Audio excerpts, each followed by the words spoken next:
Assalamualaikum warahmatullahi wabarakatuh. Kembali bertemu dalam channel Mapengar Berbagi. Kali ini saya kedatangan seorang mahasiswa, namanya Fahmi bin Sukarta. Nama bapaknya Sukarta ini katanya diambil singkatan dari Soekarno dan Muhammad Hatta. Luar biasa, pantas anaknya masuk jurusan sejarah. Baik, sebelum kita mulai perbincangan tentang kehadiran kembali Belanda tahun 1816, saya ingatkan jangan lupa like dan share video ini agar bermanfaat pada banyak orang, dan tentu jangan lupa subscribe agar channel ini tetap dapat bertahan. Baik, kita mulai bincang-bincang kita kali ini. Baik Pak, terima kasih atas kesempatannya untuk menanyakan. Ada berbagai hal yang ada di kepala saya yang ingin saya tanyakan kepada Bapak, dan pertama kali juga saya tampil di channel ini, dan memang channel Bapak sangat memberikan efek selama pandemi COVID-19 yang terjadi. Baik Pak, ada dua hal tema besar yang ingin saya tanyakan kepada Bapak, yaitu yang pertama itu kembalinya Belanda pada tahun 1816 dan juga Perang Bone pertama pada tahun 1824 sampai 1825. Pembahasan pertama mungkin Pak itu kembalinya Belanda pada tahun 1816. Kita ketahui sendiri Pak, Inggris sempat beberapa tahun berkuasa di Hindia Belanda lah, setelah kalahnya Belanda dari pihak Prancis oleh Napoleon Bonaparte, dan kekuasaan Hindia Belanda itu dikasih kekuasaan terhadap pihak kerajaan Inggris. Dan setelah beberapa tahun dilakukannya perjanjian London pada tahun 1814 yang menyatakan bahwa semua daerah kekuasaan Belanda yang diambil alih oleh Inggris akan dikembalikan lagi kepada pihak Belanda. Kemudian selang waktu 2 tahun Pak, pihak Belanda memasuki kembali Hindia Belanda, dan pada tanggal 7 Oktober 1816 pihak Belanda melakukan kembali pengambil alihan kekuasaan di daerah Sulawesi Selatan. Pada saat itu Pak, apa saja peninggalan atau dampak-dampak dari pihak kerajaan Inggris yang ditinggalkan di daerah Sulawesi Selatan, dan bagaimana respon dari pihak kerajaan Bone setelah Inggris keluar, dan responnya juga setelah mengetahui bahwa Belanda akan kembali datang. Ya, jadi begini ya, seperti yang kamu katakan tadi, tahun 1812 itu Inggris berkuasa di Makassar dan wilayah-wilayah kekuasaan Makassar waktu itu, dan selama kurang lebih 5 tahun Inggris memberikan dampak yang besar, dalam arti kata memberi dampak politik dan juga ekonomi pada daerah Sulawesi Selatan ini, terutama kepada kerajaan Bone.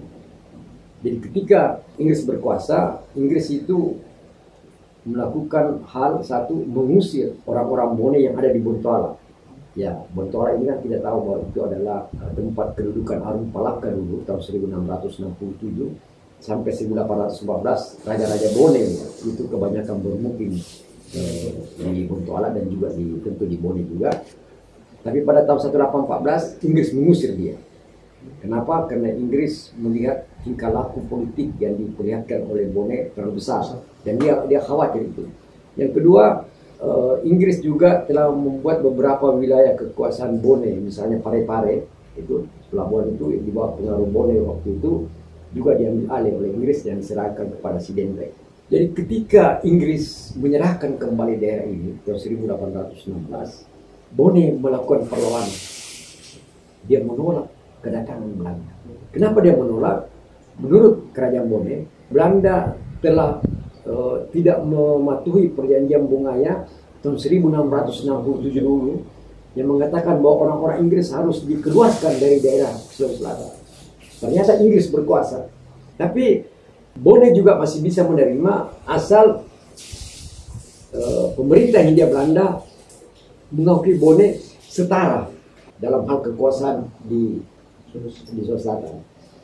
Dan inilah yang tidak mau diterima oleh Belanda.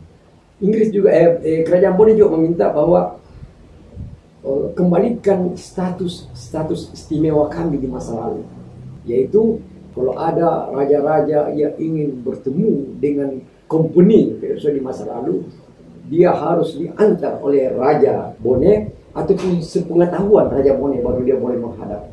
Nah, ini yang diminta oleh Kerajaan Boneh, dan Belanda tidak bisa menerima itu. Kenapa dia tidak bisa menerima itu? Kita tahu bahwa di masa lalu yang berkuasa itu adalah para pedagang dalam satu wadah yang namanya VOC. Ya. Tapi sekarang ini kan lain. Yang berkuasa pemerintah Belanda, pihak Belanda pemerintah. Jadi apa yang dilakukan oleh VOC di masa lalu dan apa yang dilakukan oleh Belanda di abad 19 ini, 1800-an itu berbeda. Dulu kepentingan ekonomi di atas segala-galanya. Tapi sekarang perlakuan hukum yang adil menjadi sesuatu yang harus diterapkan oleh Belanda. Walaupun dalam perkembangan sekarang ini orang-orang mengatakan bahwa VOC itu boleh dianggap sebagai negara katanya di masa lalu juga. Karena apa? Karena dia memiliki hak sebagai satu negara. Tapi itu pandangan orang. Ya, pandangan orang. Tapi yang jelas bahwa di masa lalu itu bukan pemerintah kerajaan Belanda yang mengontrol banyak itu, tapi ada satu wadah, yaitu namanya VOC yang berkedudukan di Eropa sana yang mengontrol VOC itu. Jadi bukan pemerintah Belanda. Jadi kerajaan Boneh menolak awalnya kedatangan Belanda, dan dia mau menerima tapi dengan beberapa ketentuan, dan itulah yang tidak mau diterima oleh pemerintah Hindia Belanda. Dia tidak mau menerima itu. Jadi Belanda ini, pemerintah Hindia Belanda ini berpikir ada masalah apa kira-kira yang menyebabkan kerajaan Boneh menolak. Bagi mereka kan bukan cuma satu kerajaan yang menolak, Supak dan Tanete juga itu menolak. Ya. Bagi pemerintah Hindia Belanda, kalau kerajaan-kerajaan lain menolak kehadiran dia, itu tidak menjadi masalah. Apalagi macam Tanete, Supak yang kecil itu. Tapi ini yang menolak Boneh. Siapa itu Boneh? Sahabat setia mereka di masa lalu di abad 17. Jadi kalau kerajaan yang sangat setia dulu menolak kehadiran dia, tentu ada persoalan. Itulah yang kemudian dicari tahu oleh pemerintah Hindia Belanda. Dikirimlah utusan untuk mencari tahu mengapa kerajaan Boneh ini menolak kehadiran dia. Tapi itu mereka mulai bangun itu ketika Raja Boneh Lama Patunduk, Raja Boneh ketiga itu meninggal pada tahun 1823. Jadi Lama Patunduk meninggal, maka dia diganti dengan I Mani Arundata sebagai Raja Boneh. Jadi ketika ada pergantian raja yang baru ini, Belanda mengatakan barangkali ini saatnya kita mencoba memperbaiki hubungan dengan Boneh lagi. Kebetulan Lama Patunduk, raja yang sangat keras pada Belanda, ini sudah meninggal. Jadi raja yang baru ini diangkat. Kita coba cari tahu lagi, barangkali karena raja perempuan muda, ya muda dipujuk rayu. Ya perempuan itu gampang dipujuk rayu ya, ya mungkin muda ya. Jadi diutuslah utusan ke sini mencari tahu. Dan Gubernur Jenderal Belanda itu Van der Kapellen itu dia memberitahukan bahwa nanti kalau saya berkunjung nanti ke dunia Maluku sana, ke Pulau Rempah-Rempah, kalau saya kembali, saya akan singgah di Makassar nanti. Jadi tugas kamu cari tahu kenapa perubahan terjadi pada Boneh. Nanti kalau saya kembali, saya tinggal tanda tangan kalau kamu sudah bikin.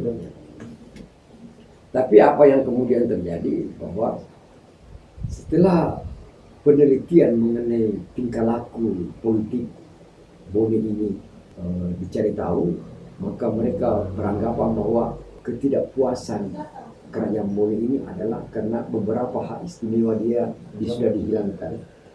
Ketika Van der Kapellen pulang dari Kepulauan Maluku, dia singgah di Makassar, dia ingin mencari tahu informasi apa yang kamu sudah lakukan di sini. Dan diberitahukanlah bahwa ada dua hal pokok yang ingin diminta oleh Boneh. yaitu satu, bahwa hak-hak istimewa dia juga harus dikembalikan, dan juga kalau boleh Bontoala diberikan lagi kembali. Itu dua hal yang dia inginkan, dan tentu saja setara. Van der Kaplen merasa tidak boleh, tidak boleh.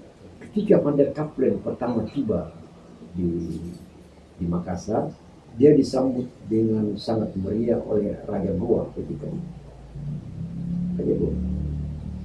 Bone, Sopeng ketika itu, Mandar, Tanete, apa semua banyak yang tidak hadir dalam penyambutan itu.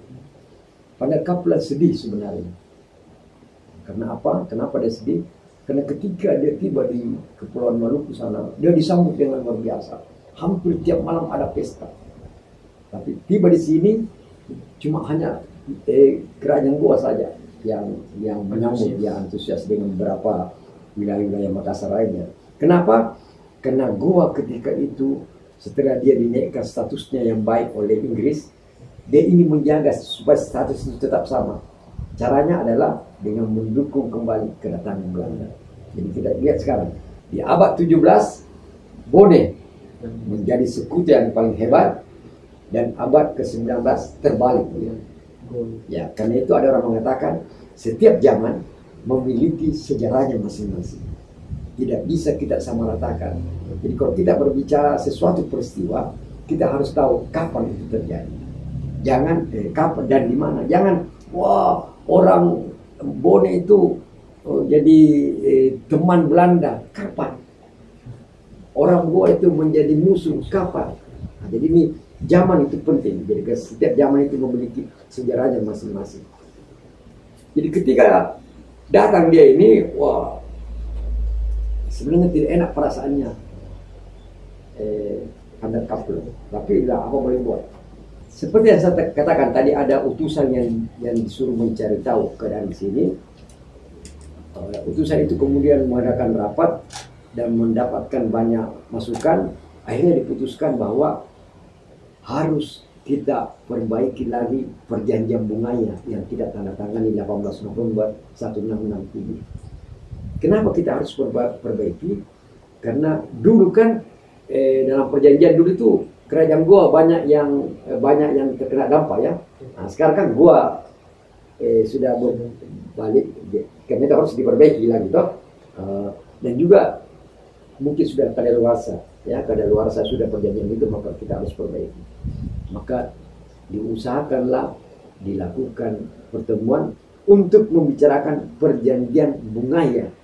Itulah hasilnya setelah setelah diadakan perjanjian itu, itulah namanya dia dinamakan perjanjian bungaya yang diperbarui.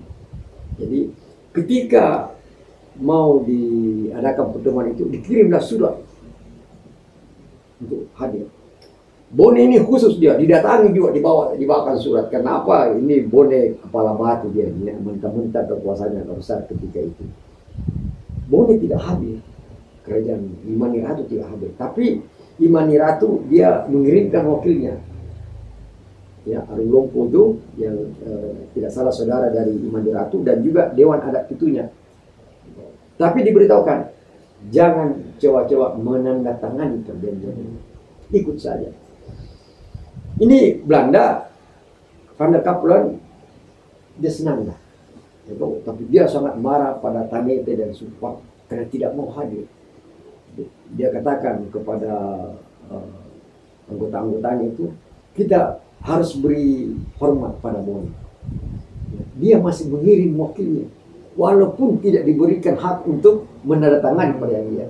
Tapi Supak dan Tanete ini, Supak dan Tanete malah tidak mengirimkan wakilnya. Oh, itu sangat marah.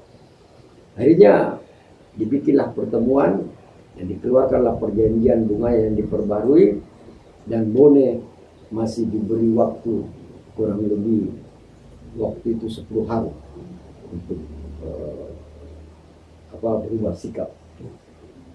Tapi setelah 10 hari tidak berubah sikap, sebelum Van der Kaplen pulang ke Batavia, dia masih memberi waktu 2 bulan supaya ya siapa tahu kau berubah sikap lah, supaya kamu tetap menjadi sahabat kami di masa lalu. Ini Belanda ini memang pintar sekali.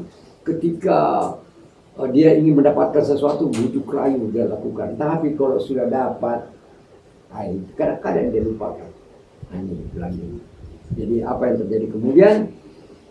Perjanjian bunganya yang diperbarui itu tidak diikuti oleh Bone, Supat, dan Tanjung. Sebelum Van der Kapellen pulang, dia hajar dulu Supat dan Tanjung. Tidak semua dia bisa kuasai, tapi yang jelas dihajar dulu. Supaya apa? Supaya kerajaan-kerajaan lain jangan coba-coba untuk bertindak ya seperti apa yang dilakukan oleh Supat dan Tanjung itu. Setelah selesai itu dan tidak membawa hasil yang memuaskan, Van der Kapellen pulang. Terus pemerintah Hindia Belanda yang ada di Makassar ini merasa bahwa sepertinya kerajaan Bone terlalu banyak berulah. Dia duduki lagi beberapa wilayah. Jadi waktu Van der Kapellen pulang, Bone lagi bertindak. Jadi pemerintah Hindia Belanda yang ada di Makassar itu meminta bantuan. Minta bantuan ke Batavia. Datanglah bantuan itu, tapi juga tidak membuat Bone bisa tahu. Akhirnya satu kali lagi meminta bantuan ke Batavia, dan kali ini bantuan itu datang dengan cukup besar. Yang ikut terlibat untuk memerangi Bone ketika itu termasuk kerajaan Goa. Kerajaan Goa itu dia menyediakan kurang lebih 3.200 tentara. Ya, Belanda cukup banyak dan beberapa wilayah-wilayah kekuasaan, ya wilayah-wilayah kerajaan Goa di masa lalu yang masih setia itu juga mengirimkan wakilnya. Akhirnya kemudian terjadilah perang besar pada tahun 1802. Jadi itulah, mengapa kemudian timbul perang ini, karena Belanda dan kerajaan Bone tidak sepaham dalam banyak hal. Keinginan Bone sangat besar, tapi pemerintah Hindia Belanda juga tidak dapat memenuhi segala kehendak dari kerajaan Bone, karena pemerintah Hindia Belanda mengatakan, kalau kami datang ke Sulawesi Selatan dan kami memperlakukan banyak kerajaan dengan tidak adil, maka untuk apa kami datang? Jadi karena ini Belanda ini dia masih menganggap bahwa kami ini adalah penengah dari segala persoalan yang ada. Tapi kan penengah tidak gratis. Jadi kalau kamu berkonsultasi dan Belanda memberikan bantuan untuk menyelesaikan masalah, bayar. Itulah sebabnya kemudian terjadilah perang pada tahun 1824. Oh ya, jadi Pak, setelah datangnya Belanda kembali ke Sulawesi Selatan, ternyata terjadi kondisi politik yang berbanding terbalik ya. Pada saat pada abad 17 pada perjanjian bunganya yang pertama. Dan Bapak sendiri yang jelaskan bahwa kerajaan Bone tidak lagi menjadi sekutu aliansi terbaik dari pihak Belanda sendiri, dan kerajaan Goa di sini yang mulai bisa mendapatkan kembali lagi tahtanya sebagai kerajaan yang besar, Pak. Ya. Apakah pada saat itu Pak, pihak Bone sendiri dengan yang Bapak sempat singgung tadi, ratu menjabat ini dan mungkin bisa agak luluh atau bagaimana setelah meninggalnya Lama Patunro, dan mungkin setelah ratu yang menjabat agak mudah lah. Tapi nyatanya tidak seperti itu Pak. Ya. Apakah memang ada beberapa orang di belakangnya atau bagaimana, atau memang dasar dari ratu sendiri juga yang keras? Ya. Jadi ada beberapa informasi mengatakan memang ratu ini ada aliran tarikatnya, dan dia memang sangat benci pada yang istilahnya dalam tanda kutip orang kafir yang tidak sejalan dengan Islam ini. Jadi itu yang dia tolak. Dan ketika dia dipujuk rayu, malah dia tidak mau, malah dia utusan-utusan Belanda yang berhubungan dengan dia lewat Arung Pitu saja, atau Arung Lumpuh, dia tidak mau. Ada juga yang mengatakan bahwa kan ini Imani Arundatta ini dia tidak menikah. Dia tidak menikah, karena itu ketika dia meninggal nanti kemudian dia tidak digantikan oleh anaknya, tapi digantikan oleh saudaranya. Ya. Jadi ada orang di belakangnya Arundatta. Ya, selain dia memang benci pada orang-orang, ya istilahnya orang yang tidak sepaham dengan dia, karena dia ini punya aliran tarekat dia ini. Dan Mani Ratu juga tidak menikah, dan dia juga merasa sepertinya ada titisan bisu sama dia. Jadi memang dia ini lain orangnya, kan itu dia sangat keras, dipujuk pun dia tidak mau. Ya, semua persoalan diserahkan kepada Arung Pitu, Dewan Adat Arung Pitu itu, dan dia. Akhirnya apa yang terjadi kemudian adalah perang pun kemudian pecah. Dan itu oleh Belanda diatur sedemikian rupa dengan jumlah angkatan bersenjatanya itu dengan kelengkapannya yang cukup besar untuk menyerang Bone.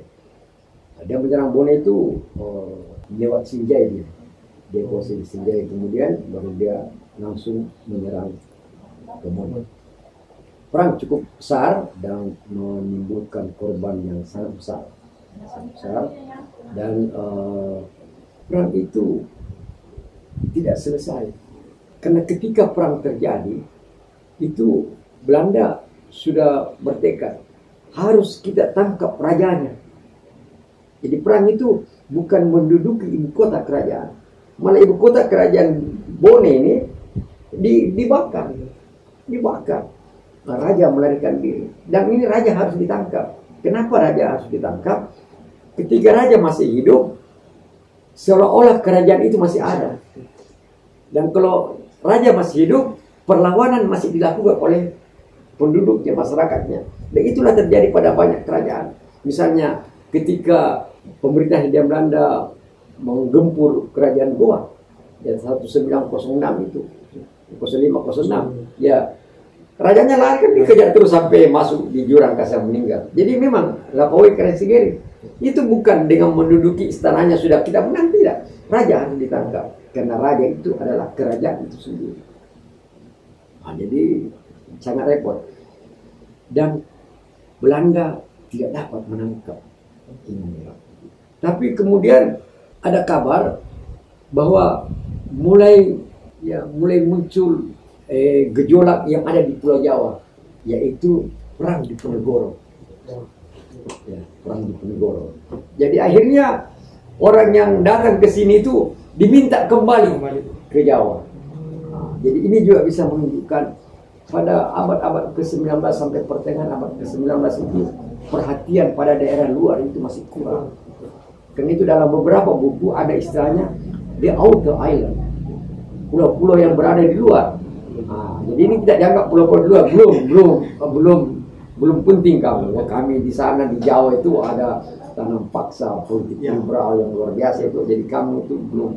Nah, jadi tentara-tentara Belanda yang dikirim ke sini dikembalikan ke sana. Nah, akhirnya perang tidak selesai. Putusan politik tidak didapatkan.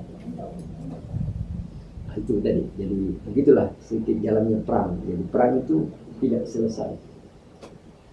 Meskipun perang ini tidak selesai, dan saya juga kenapa kayak berlangsung singkat ini cuma 1 tahun lah. Biasanya kan perang 5 tahun, 3 tahun. Dan apa dampak yang setelah, meskipun perang ini tidak selesai, tapi dampak dari perang tersebut, apakah kerajaan Bone sangat terpengaruh dengan dampak perang tersebut, Pak, ditambah dengan perjanjian Bungaya yang diperbaharui? Ya.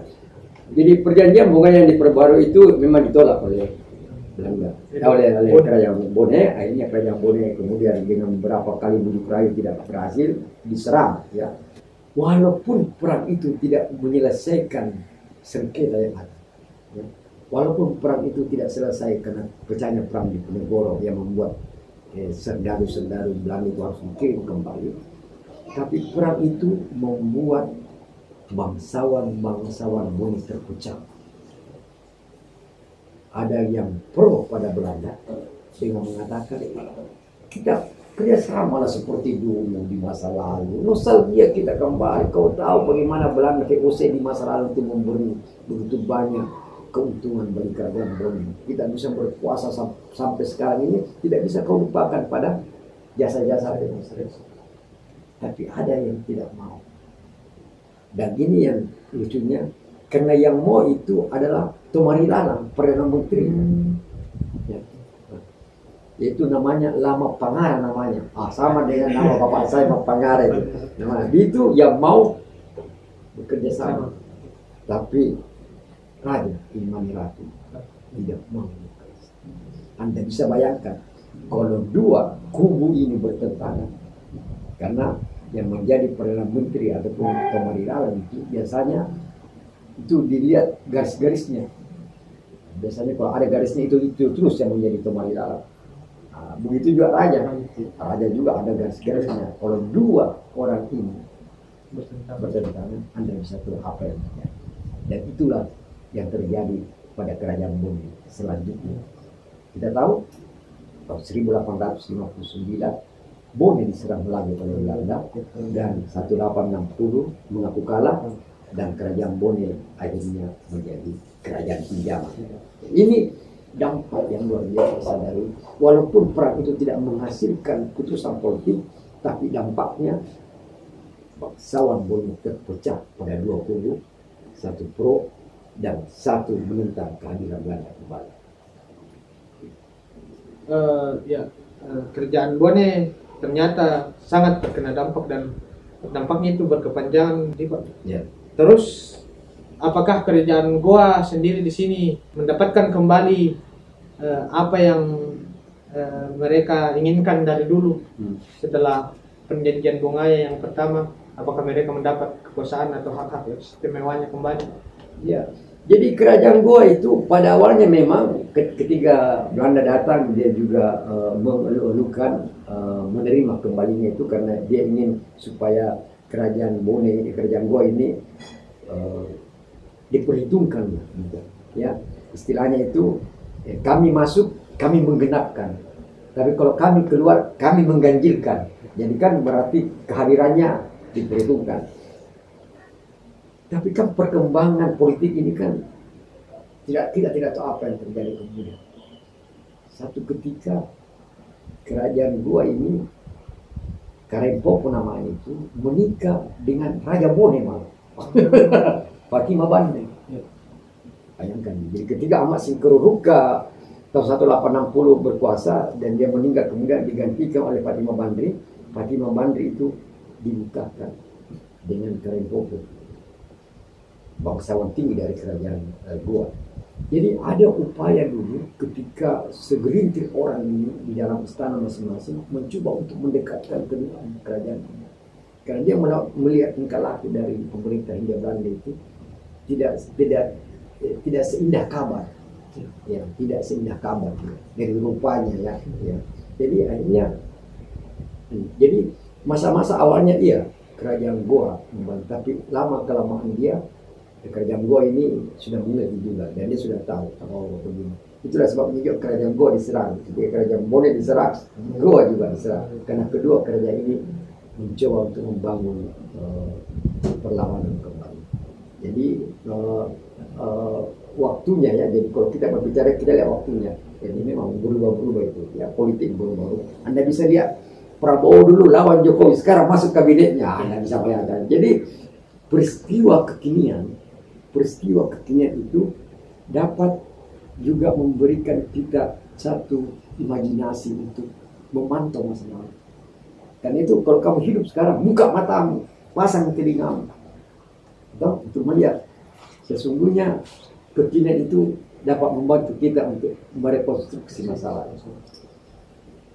Ya baik Pak, setelah dari banyak hal tentang penjelasan dari Bapak yang menjawab pertanyaan-pertanyaan yang saya pendam, ternyata saya banyak mengetahui dari datangnya kembali Belanda dan terjadinya perang Bone pertama pada tahun 1824 sampai 1825. Meskipun tidak selesai, tapi dampak yang diberikan dari perang yang singkat tersebut sangat membuat dinamika politik di kerajaan-kerajaan Sulawesi Selatan itu sangat berubah ke depannya. Dan mungkin itu saja Pak yang saya ingin tanyakan, dan terima kasih atas kesempatan bincang-bincang atau saya berikan pertanyaan kepada Bapak. Terima kasih atas jawaban Bapak yang telah berikan, dan ya, terima kasih kembali. Demikian tadi bincang-bincang saya dengan salah seorang mahasiswa jurusan sejarah Fakultas Ilmu Budaya Universitas Hasanuddin. Baik, sebelum saya tutup, sekali lagi saya ingatkan jangan lupa like dan share video ini agar bermanfaat, dan tentu saja jangan lupa subscribe agar channel ini tetap dapat berkembang. Demikian, wabillahi taufiq wal hidayah. Assalamualaikum warahmatullahi wabarakatuh. Merdeka!